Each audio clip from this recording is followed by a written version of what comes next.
ଜାଣିଛନ୍ତି ସାଙ୍ଗମାନେ, ଆଜି ସକାଳୁ ଉଠୁ ଉଠୁ ମୋ ମାମା କହିଲା ଅଗଷ୍ଟ 15 ଆସିଲାଣି, ତୁ ଏବେ କିଛି ବନେଇବୁନୁ କି? ସବୁ ବର୍ଷ ତ ସେଇ ତିରଙ୍ଗା କଲର୍ର ଇଟଲି ବନେଇ ଦେଉଛୁ, ଏ ବର୍ଷ କିଛି ଅଲଗା ବନା। ମୁଁ କହିଲି ଅଲଗା କ'ଣ ବନେଇବି ତାହେଲେ? କହିଲା ଢୋକଲା ବନେଇ ଦେଉନୁ, ସମସ୍ତେ ଏବେ ବନଉଛନ୍ତି। ମୁଁ କହିଲି ହଉ ଠିକ୍ ଅଛି, ଆଜି ବନେଇଦେବି ଆଉ। କହିଲା ବନେଇବୁ ଯେ ତା ଦେହରେ ବିଲକୁଲ ବି ସୋଢ଼ା ପକେଇବୁନୁ, କାରଣ ମୋ ନାତି ଟିକେ ଖାଇବ। ମୁଁ କହିଲି ହଉ ଠିକ୍ ଅଛି। ତାପରେ 2 କପ୍ ମାପିକି ସୁଜି ନେଇକି ସେଥିରେ 1 କପ୍ ଦହି ଦେଇକି ସ୍ୱାଦ ଅନୁସାରେ ଲୁଣ ଗୋଳେଇ ଦେଇକି ତା ଦେହରେ ଅଳ୍ପ ଅଳ୍ପ ପାଣି ଦେଇକି ଗୋଳେଇ ଦେଲି, ଆଉ ତାକୁ ଅଧଘଣ୍ଟା ପାଇଁ ରେଷ୍ଟରେ ଛାଡ଼ିଦେଲି। ସୁଜିଟା ଯେମିତି ଆମର ଟିକେ ଫୁଲିଯିବ। ଏଇଠି ଆପଣମାନେ ସୁଜିର ବ୍ୟାଟରକୁ ଯେମିତି ଇଟଲିର ବ୍ୟାଟର ରଖନ୍ତି ସେଇ ଟାଇପ୍ର ରଖିବେ। ବେଶୀ ପାଣିଆ କରିବେନି କି ବେଶୀ କାଠୁଆ କରିବେନି। ସୁଜି ଗୋଳେଇକି ଥୋଇ ସାରିଲା ପରେ ଏଠି ମୁଁ ନେଇଛି ଭୃସଙ୍ଗ ପତ୍ର, କଞ୍ଚା ଲଙ୍କା 2ଟା ଆଉ ଧଣିଆ ପତ୍ର। ଏଇ ଲଙ୍କାଟା ଜମା ବି ରାଗ ନାହିଁ, ସେଥିପାଇଁ ପକାଉଛି, ନହେଲେ ମୋ ମାମା ତ ମନା କରିଛି ମୋ ନାତି ଖାଇବ, ପକାଇଲେ ମୋ ଉପରେ ରାଗିଥାନ୍ତା। ଯେହେତୁ ଲଙ୍କାଟା ଜମା ବି ରାଗ ନାହିଁ ସେଥିପାଇଁ ପକାଇଦେଲି 2ଟା ଲଙ୍କା। ଟିକେ ଟେଷ୍ଟ ଲାଗିବ ଲଙ୍କାଟା ପକାଇଲେ, ସେଥିପାଇଁ। ତାପରେ ଭୃସଙ୍ଗ ପତ୍ରକୁ ଏମିତି ହାତରେ ଛିଡ଼େଇକି ଦେଇ ସାରିଲା ପରେ ଅଳ୍ପ ପାଣି ଦେଇକି ତାକୁ ଭଲରେ ବାଟିକି ନେଇ ଆସିଲି। ଏପଟେ ଅଧଘଣ୍ଟା ହେଇଗଲାଣି।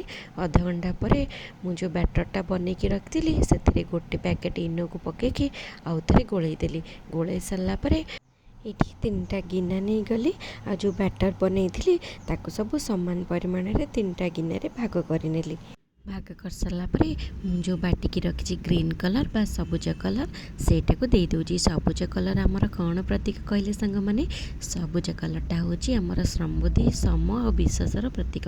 ସେଇ କଲର୍ଟାକୁ ମୁଁ ବନେଇ ଦେଇଛି। ଆପଣମାନେ ଏଠି ଚାହିଁଲେ ବି ଆର୍ଟିଫିସିଆଲ୍ କଲର୍ ୟୁଜ୍ କରିପାରିବେ, କିନ୍ତୁ ମୁଁ ଜମା ବି ଦେଇନି, ଯେହେତୁ ଏଇଟା ମୁଁ ହେଲ୍ଦି ଆକାରରେ ବନାଉଛି ସେଥିପାଇଁ ମୁଁ ଏଠି ଧଣିଆ ପତ୍ର ଆଉ ଭୃସଙ୍ଗ ପତ୍ର 2ଟି କଞ୍ଚା ଲଙ୍କାରେ ଏଇ କଲର୍ଟା ବନେଇ ଦେଇଛି। ଏବେ ଏମିତି ଚାମଚରେ 1 କରିକି ଦେଉଛି ଚାମଚ, ଆଉ ତାକୁ ଗୋଳେଇ ନେଉଛି। ଦେଖନ୍ତୁ ଆସ୍ତେ ଆସ୍ତେ ଗୋଳେଇ ସାରିଲା ପରେ ଏଠି ଆମର ଗ୍ରୀନ୍ କଲର୍ଟା ପୁରା ରେଡ଼ି ହେଇଗଲା। ଗ୍ରୀନ୍ କଲର୍ ରେଡ଼ି ହେଇସାରିଲା ପରେ ମୁଁ ଏଠି ଅରେଞ୍ଜ କଲର୍ଟା ରେଡ଼ି କରୁଛି, ବା ଆମର ନାରଙ୍ଗୀ କଲର୍। ସେଇ କଲର୍ଟା ମୁଁ ଏଠି କ'ଣ କରିଛି, ଗାଜରକୁ କାଟି ନେଇଛି, ଆଉ ତା ସହିତ 1 ଚାମଚ ହଳଦୀ ଗୁଣ୍ଡ ଦେଇଦେଇଛି। ସେଇଥିରେ ଆମର ନାରଙ୍ଗୀ କଲର୍ଟା ରେଡ଼ି ହେଇଯିବ। ନାରଙ୍ଗୀ କଲର୍ କାହାର ପ୍ରତୀକ ଆପଣମାନେ ମୋତେ କମେଣ୍ଟରେ ନିଶ୍ଚିନ୍ତ ଜଣାଇବେ। ଦେଖନ୍ତୁ ମୁଁ ଏଠି ଯେତେବେଳେ ଗାଜରକୁ ବାଟିକି ନେଇ ଆସିଲି ତାକୁ ଏଠି ମୁଁ ଗୋଟେ ଛଣାରେ ଛାଣି ଦେଉଛି, ଆଉ ତା ରସ ସବୁ ବାହାର କରିଦେଉଛି। ରସ ବାହାରି ସାରିଲା ପରେ ଯେମିତି ମୁଁ ଗ୍ରୀନ୍ କଲର୍ଟାକୁ ବନେଇଦେଲି ସେହିପରି ଭାବରେ ଆଉ ଯେଉଁ ବ୍ୟାଟର ଥିଲା ତାକୁ ଗୋଟେ ନେଇକି ଏମିତି ଅଳ୍ପ ଅଳ୍ପ ଚାମଚରେ ଦେଇକି ମୁଁ ତାକୁ ବନେଇ ନେଲି। ଆମର ଏଠି ନାରଙ୍ଗୀ କଲର୍ ବା ଅରେଞ୍ଜ କଲର୍। ହ୍ୱାଇଟ୍ ତ ଆମର ଆଗରୁ ଏଠି ରେଡ଼ି ଅଛି। ଆମର ଯେତେବେଳେ ଏସବୁ କଲର୍ ମୋର ରେଡ଼ି ହେଇଗଲା, 3ଟା ଯାକ କଲର୍ ମୁଁ ଏଠି ଆପଣମାନଙ୍କୁ ଦେଖାଉଛି। ଦେଖନ୍ତୁ କେତେ ସୁନ୍ଦର ହେଇଛି। ଏଠି ଆର୍ଟିଫିସିଆଲ୍ କଲର୍ ୟୁଜ୍ କରିବା କ'ଣ ଦରକାର। ତାପରେ ଗୋଟେ ଇଟଲି ଛାଞ୍ଚରେ ପାଣି କିଛି ଦେଇକି ତା ଉପରେ ଗୋଟେ ଷ୍ଟାଣ୍ଡ ବସେଇ ଦେଲି, ଇଟଲିର ଷ୍ଟାଣ୍ଡ। ତା ଉପରେ କଭର୍ ଘୋଡ଼େଇକି ଟିକେ ପାଣିଟା ଗରମ ହେବାକୁ ଛାଡ଼ିଦେଲା ପରେ ଏଠି ଗୋଟେ କେକ୍ ଟିନ୍ ନେଇକି ତା ଦେହରେ ଟିକେ ତେଲ ମାରିଦେଲି ଚାରିପଟକୁ ଲଗେଇକି ହାତରେ। ଲଗେଇ ସାରିଲା ପରେ ପ୍ରଥମେ ମୁଁ ଗ୍ରୀନ୍ ଦେଇଦେଉଛି। ଗ୍ରୀନ୍ ଦେଇକି ମୁଁ ଏଠି ଇଟଲି ଛାଞ୍ଚରେ ବସେଇ ଦେଲି 5ରୁ 7 ମିନିଟ୍ ପର୍ଯ୍ୟନ୍ତ। ଆମର ଏଇ ବ୍ୟାଟରଟା ଟିକେ ଫୁଲି ଆସିବ, ତାପରେ ଆଉ ଗୋଟେ ବ୍ୟାଟର ଦେବା। ଏକା ସାଙ୍ଗରେ ଦେଇଦେଲି ନା ବ୍ୟାଟର ଗୁଡ଼ା ମିଶିଯିବ, ଆଉ କଲର୍ କିଛି ଜଣାପଡ଼ିବନି।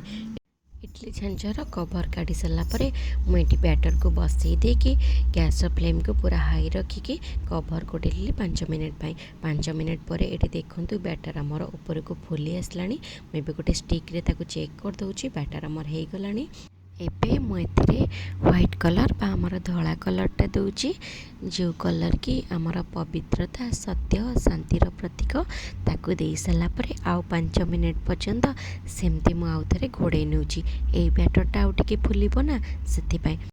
ଏବେ ଆଉ ଥରେ ମୁଁ କଭର୍ କାଢ଼ିକି ଦେଖିଦେଉଛି 5 ମିନିଟ୍ ପରେ। ଏଠି ଦେଖନ୍ତୁ ହ୍ୱାଇଟ୍ ବି ଆମର ଉପରକୁ ଫୁଲି ଆସିଲାଣି। ମୁଁ ଏଠି ଷ୍ଟିକ୍ରେ ଚେକ୍ କରିନେଲି।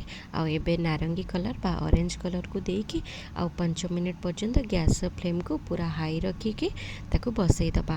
ଏଠି ଦେଖନ୍ତୁ ମୁଁ ଦେଇ ସାରିଲା ପରେ ଚାମଚରେ ଆଉ ଟିକେ ଏମିତି ପ୍ଲେନ୍ କରିଦେଉଛି ତା ଉପରଟା। ଆଉ ଏବେ 5 ମିନିଟ୍ ପର୍ଯ୍ୟନ୍ତ ଗ୍ୟାସ୍ରେ ବସାଇ ନେବା। 5 ମିନିଟ୍ ପରେ ଏଠି ମୁଁ କଭର୍ କାଢ଼ିକି ଆପଣମାନଙ୍କୁ ଦେଖାଉଛି। ଦେଖନ୍ତୁ ଏଇଠି ଆମର ବ୍ୟାଟର୍ କେମିତି ପୁରା ଉପରକୁ ଫୁଲି ଆସିଛି, ମାନେ ଏଇଠି ଆମର ପୁରା ହେଇଗଲାଣି। ମୁଁ ଆଉ ଥରେ ଷ୍ଟିକ୍ରେ ବି ଚେକ୍ କରିଦେଲି, ମୋର ଭିତରୁ ପୁରା ସିଝି ଯାଇଛି। ଏବେ ଗୋଟେ ଚିମଟା ସାହାଯ୍ୟରେ ତାକୁ ନେଇ ଆସିଲି। ଏଠି ଧୀରେ କିରି ଟିକେ ଆଣିବେ, ପୁରା ଗରମ ଥିବ।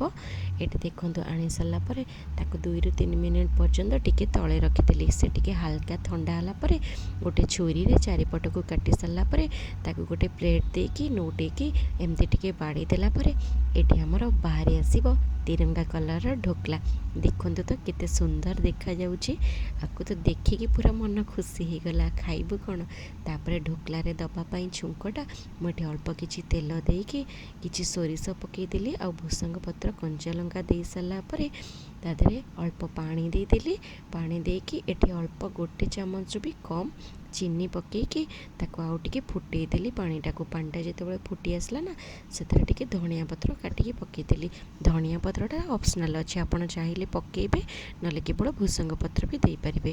ଦେଖନ୍ତୁ ଏଠି ପାଣି ଫୁଟି ସାରିଲା ପରେ ମୁଁ ଏଠି ପାଣିକି ବନ୍ଦ କରିଦେଉଛି। ଆଉ ସେ ଗରମ ଗରମ ପାଣିକି ପୁରା ଢୋକଲା ଉପରେ ଏମିତି ଢାଳି ନେଉଛି। ଢୋକଲାର ପାଣି ଦେଇ ସାରିଲା ପରେ 5 ମିନିଟ୍ ସେମିତି ଛାଡ଼ିଦେବେ।